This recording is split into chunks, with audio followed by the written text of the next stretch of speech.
Cette année, nous avons 14 011 candidats, dont 6 763 filles, réparties dans 54 centres.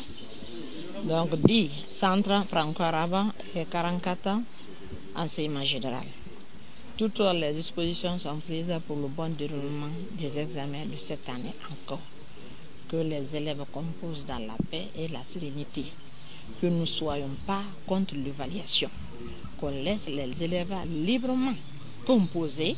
C'est une évaluation simple pour que nous puissions atteindre nos objectifs. Et nul n'ignore déjà que dans des centres d'examen, commençant par les surveillants élèves, il n'y a pas de téléphone. Il n'y a pas de sac. Tout le monde vient simplement. Parce que tout ce qui a été appris par un élève de la première année, en 6e année, c'est l'évaluation. Ça, c'est le premier cycle, la première étape pour être au secondaire. Donc, nous souhaitons, nous prions pour tous nos candidats de la République, plus particulièrement ceux de Kindia, pour des résultats escomptés. On va bien voir les surveillants, mettez vos formes. Et ensuite, 2 mots essentiels qui sont les mots du ministre de l'enseignement préuniversitaire de l'alphabétisation, Jean-Paul Seydi. Le premier mot, c'est la responsabilité.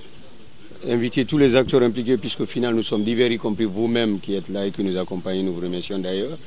Le mot de responsabilité, c'est l'exigence de l'intégrité.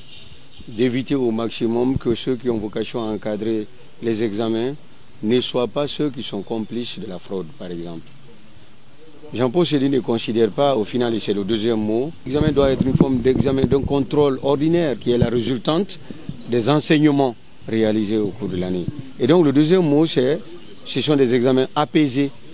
Et pour avoir des examens apaisés, il invite, y compris nous-mêmes qui coordonnons, à respecter tous les acteurs.